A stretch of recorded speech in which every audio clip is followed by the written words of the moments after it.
ಇದೇ ವಿಚಾರಕ್ಕೆ ಸಂಬಂಧಪಟ್ಟಂತೆ ನಮ್ಮ ಪ್ರತಿನಿಧಿ ಶಮಿ ಶೆಟ್ಟಿ ಪ್ರತ್ಯಕ್ಷ ವರದಿಯನ್ನ ಕೊಟ್ಟಿದ್ದಾರೆ. ನೋಡ್ತಾ ಹೋಗೋಣ ಬನ್ನಿ. ಏನು ಚಿಕ್ಕಪೇಟೆಯಲ್ಲಿ ಶ್ಯಾಮ್ ಮಿಶ್ರಾ ಜ್ಯೂಸ್ ಸೆಂಟರ್ ಹಾಗೂ ಅಂಗಡಿ ಚಾಕ್ಲೇಟ್ ಅಂಗಡಿಯನ್ನು ನಾವು ನೋಡಿದ್ವಿ. ಈಗ ಅದೇ ಶ್ಯಾಮ್ ಮಿಶ್ರಾ ಅಂಗಡಿಯ ಮ್ಯಾನುಫ್ಯಾಕ್ಚರಿಂಗ್ ಅಂಗಡಿಯಲ್ಲಿದ್ದೀವಿ, ಮ್ಯಾನುಫ್ಯಾಕ್ಚರಿಂಗ್ ಪ್ಲೇಸಲ್ಲಿದ್ದೀವಿ.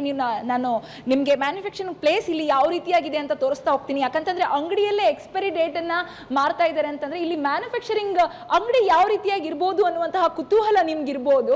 ಹಾಗಾಗಿ ಶ್ಯಾಮ್ ಮಿಶ್ರಾ ಏನು ಜ್ಯೂಸ್ ಸೆಂಟರ್ ಇದೆ ಅಲ್ಲಿನ ಮ್ಯಾನುಫ್ಯಾಕ್ಚರಿಂಗ್ ಅಂಗಡಿ ಇದು. ಶ್ಯಾಮ್ ಮಿಶ್ರಾ ಮ್ಯಾನುಫ್ಯಾಕ್ಚರಿಂಗ್ ಸ್ಥಳ ಇದು.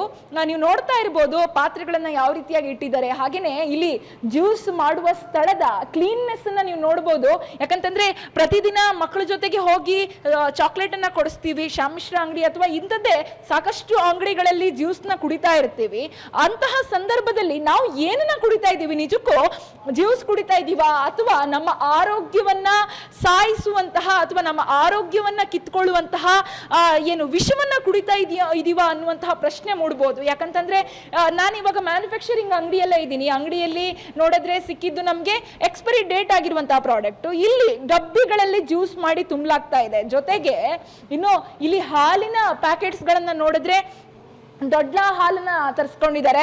ದೊಡ್ಡ ಹಾಲಿನ ಡೇಟ್ ಅನ್ನ ನಾವು ನೋಡಿದ್ರೆ ಇವತ್ತು 2ನೇ ತಾರೀಕು. ಯಾವಾಗ್ಲೂ ನಂದಿನಿ ಹಾಲಲ್ಲೂ ಕೂಡ ಮ್ಯಾನುಫ್ಯಾಕ್ಚರಿಂಗ್ ಅಂದ್ರೆ ಡೇಟ್ ಯಾವಾಗ ಮಾಡಿರ್ತಾರೆ ಅಂತಂದ್ರೆ ಇಲ್ಲಿಯ ಒಳಗೆ ನಾವು ಈ ಡೇಟ್ ನ ಒಳಗಡೆ ನಾವು ಯೂಸ್ ಮಾಡಬೇಕು ಅನ್ನೋದಿರುತ್ತೆ. ಹಾಗೇನೆ ದೊಡ್ಡದಲ್ಲೂ ಕೂಡ ಇದೆ.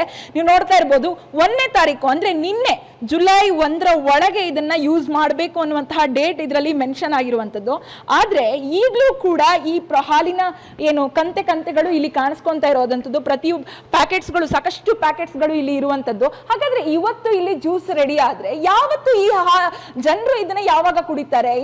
ಇದು ಜನರ ಹೊಟ್ಟೆಗೆ ಯಾವತ್ತು ಸೇವನೆ ಆಗುತ್ತೆ? ಯಾಕಂತಂದ್ರೆ ನಿನ್ನೆಗೆ ಇದರ ಬಳಕೆ ಸ್ಟಾಪ್ ಆಗಿತ್ತು. ನಿನ್ನೆ ಒಳಗಡೆನೆ ಅದನ್ನ ಬಳಸಬೇಕಾಗಿದ್ದಂತ ಹಾಲಿದು. ಇನ್ನೂ ಕೂಡ ಇಲ್ಲಿ ಮ್ಯಾನುಫ್ಯಾಕ್ಚರಿಂಗ್ ಜಾಗದಲ್ಲಿ ಈ ಹಾಲಿದೆ, ಇನ್ನೂ ಕೂಡ ಇದನ್ನ ಬಳಸ್ತಾ ಇದ್ದಾರೆ ಜ್ಯೂಸ್ ಮಾಡ್ಲಿಕ್ಕೆ. ಹಾಗಾದ್ರೆ ಇದು ಜನರ ಹೊಟ್ಟೆಗೆ ಯಾವಾಗ ಹೋಗುತ್ತೆ? ಯಾಕೆ ಅಂತಂದ್ರೆ ಯಾವಾಗ್ಲೂ ನಾವು ಯಾವ ಆಹಾರ ತಿಂತಾ ಇದೀವಿ, ಪ್ರತಿಯೊಂದು ಕಾಯಿಲೆ ಆಗಿರ್ಬೋದು ಅಥವಾ ನಮ್ಮ ಆರೋಗ್ಯದ ಸಮಸ್ಯೆ ಆಗಿರ್ಬೋದು ಎಲ್ಲವೂ ಆಹಾರದಿಂದನೇ ಬರುತ್ತೆ. ಆದ್ರೆ ನಾವು ನಿಜಕ್ಕೂ ಯಾವ ಆಹಾರ ತಿಂತಾ ಇದೀವಿ ಅನ್ನುವಂತಹ ಪ್ರಶ್ನೆಗೆ ಉತ್ತರ ಇಲ್ಲಿದೆ. ಬೇರೆ ಬೇರೆ ಕಾಯಿಲೆಗಳಿಗೆ ಯಾಕೆ ತುತ್ತಾಗ್ತಾ ಇದೀವಿ ಅನ್ನುವಂತಹ ಪ್ರಶ್ನೆಗೆ ಇಲ್ಲೇ ಉತ್ತರ ಇದೆ ಅಂತಾನೆ ಹೇಳ್ಬೋದು. ಯಾಕಂತಂದ್ರೆ ಜನ ಪ್ರತಿನಿತ್ಯ ಬೇರೆ ಬೇರೆ ಕಾಯಿಲೆಗಳಿಂದ ಹೊರಗಡೆ ಸಾಯ್ತಾ ಇದ್ದಾರೆ. ಆದ್ರೆ ಇಲ್ಲಿ ಇಂತಹ ಅಂಗಡಿ ಮಾಲೀಕರು ಇಂತಹ ಪ್ರಾಡಕ್ಟ್ ಗಳನ್ನ ಅಥವಾ ಇಂತಹ ತಿಂಡಿ ತಿನಿಸುಗಳನ್ನ ಮಾಡಿ ಮಾರುವಂತಹ ಕೆಲಸವನ್ನ ಮಾಡ್ತಾ ಇದ್ದಾರೆ. ಅವರು ಹೊಟ್ಟೆಪಾಡಿಗೋಸ್ಕರ ಮಾಡ್ತಾ ಇದ್ದಾರೋ ಅಥವಾ ದುಡ್ಡು ಮಾಡಬೇಕು ಅಥವಾ ಜನರ ಆರೋಗ್ಯದ ಜೊತೆ ಆಟ ಆಡಬೇಕು ಅನ್ನುವಂತಹ ಕಾರಣಕ್ಕೆ ಮಾಡ್ತಾ ಇದ್ದಾರೋ ಅನ್ನುವಂತಹ ಪ್ರಶ್ನೆ ಕೂಡ ಮೂಡುತ್ತೆ. ಜೊತೆಗೆ ನಾನು ಇನ್ನೊಂದು ಕಡೆ ಜ್ಯೂಸ್ ಮಾಡಿ ಸಂಗ್ರಹಿಸಿಡುವಂತಹ ಫ್ರಿಡ್ಜ್ ನ ತೋರಿಸಲಿಕ್ಕೆ ಹೊರಡ್ತಿದ್ದೀನಿ. ನೀವು ನೋಡ್ತಾ ಇರ್ಬೋದು ಫ್ರಿಡ್ಜ್ಗಳನ್ನ ರಾಶಿ ಕಂತೆ ಹಾಕಿಟ್ಟಿದ್ದಾರೆ. ಇಲ್ಲಿ ಈಗಾಗಲೇ ಲಿಂಬು ಹಣ್ಣಿನ ಜ್ಯೂಸ್ ಅನ್ನ ಕೂಡ ಮಾಡಿ ಶೇಖರಿಸಿ ಇಡಲಾಗಿದೆ. ಆದ್ರೆ ಈ ಮಾಡಿ ಇಟ್ಟಂತಹ ಜಾಗ ಯಾವ ರೀತಿಯಾಗಿದೆ ಮತ್ತೆ ಮಾಡಿ ಇಟ್ಟ ಜ್ಯೂಸ್ ಎಷ್ಟು ದಿನದ ಹಿಂದೆ ಅನ್ನುವಂತಹ ಪ್ರಶ್ನೆಗೆ ಅವರಲ್ಲೂ ಕೂಡ ಉತ್ತರ ಇಲ್ಲ. ಹಾಗೆ ನೋಡ್ತಾ ಇರುವಂತಹ ನಮ್ಮಲ್ಲೂ ಕೂಡ ಉತ್ತರ ಸಿಗ್ಲಿಕ್ಕಿಲ್ಲ. ಯಾಕಂತಂದ್ರೆ ಆ ರೀತಿ ಅದು ಕಾಣ್ತಾ ಇರುವಂತದ್ದು. ಜೊತೆಗೆ ಇನ್ನು ಇಲ್ಲಿರುವಂತಹ ಬಳಕೆಗೆ ಏನು ಈ ಜ್ಯೂಸ್ ನ ಬಳಸಲಿಕ್ಕೆ ಏನು ಲಿಂಬೆ ಹಣ್ಣನ್ನ ಬಳಸ್ತಾರೆ, ಆ ಲಿಂಬೆ ಹಣ್ಣು ಅಥವಾ ಏನು ನೆಲ್ಲಿಕಾಯಿ ಇರ್ಬೋದು ಅವುಗಳನ್ನ ಯಾವ ರೀತಿಯಾಗಿದೆ ಅನ್ನೋದನ್ನ ನೋಡ್ತಾ ಹೋದ್ರೆ ನೀವು ಕಂಪ್ಲೀಟ್ ಫ್ರಿಡ್ಜ್ ಅಲ್ಲಿ ಫ್ರೀಸರ್ ಆಗಿರುವಂತಹ ಲಿಂಬೆಕಾಯಿ ಇವುಗಳು. ಆದ್ರೆ ಇವುಗಳ ಸ್ಥಿತಿ ಯಾವ ರೀತಿಯಾಗಿದೆ ನೋಡಿ. ಎಷ್ಟು ಹಿಂದೆ ಅಂದ್ರೆ ಇವರು ಕೊಳತೋಗಿರುವ ಲಿಂಬೆಕಾಯಿನೇ ತಂದಿದ್ದಾರಾ ಅಥವಾ ನೆಲ್ಲಿಕಾಯಿ ಅಥವಾ ಈಗ ಇದು ಈ ರೀತಿಯಾದಂತಹ ಸಿಚುವೇಶನ್ ಬಂದಿದ್ಯಾ ಅನ್ನುವಂತಹ ಪ್ರಶ್ನೆ ಕೂಡ ಮೂಡುತ್ತೆ. ಹಾಗೇನೆ ಇಲ್ಲಿ ಸಾಕಷ್ಟು ಮ್ಯಾನುಫ್ಯಾಕ್ಚರಿಂಗ್ ಆಗಿ ನಾನು ಏನ್ ಹೇಳ್ದೆ ಇವಾಗ ಲಿಂಬೆ ಅಥವಾ ನೆಲ್ಲಿಕಾಯಿ ಜ್ಯೂಸ್ ನ ಮಾಡ್ತಾರೆ ಅಂತ, ಅದರ ಮ್ಯಾನುಫ್ಯಾಕ್ಚರಿಂಗ್ ಆಲ್ರೆಡಿ ಮಾಡಿ ಇಲ್ಲಿ ಇಟ್ಟಿರುವಂತದ್ದು ನೀವು ನೋಡ್ತಾ ಇರಬಹುದು. ಇವುಗಳು ಈ ರೀತಿಯಾಗಿ ಪ್ರಾಡಕ್ಟ್ ಅನ್ನ ರೆಡಿ ಮಾಡಿದ್ದಾರೆ. ಆದ್ರೆ ಡೇಟ್ ನೋಡಿದ್ರೆ 2022 ಆಗಸ್ಟ್ ಅಲ್ಲಿ ರೆಡಿ ಆಗಿರುವಂತಹ ಡೇಟ್ಗಳು ಕಾಣಿಸ್ತಾ ಇರಬಹುದು ನಿಮ್ಗೆ.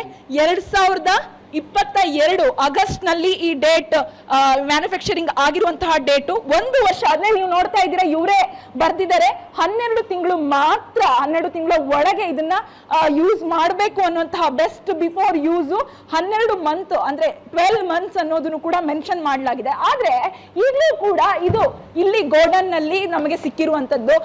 ಹೇಗೆ ಜನರ ಆರೋಗ್ಯ ಉಳಿಯೋದಾದ್ರೂ ಹೇಗೆ?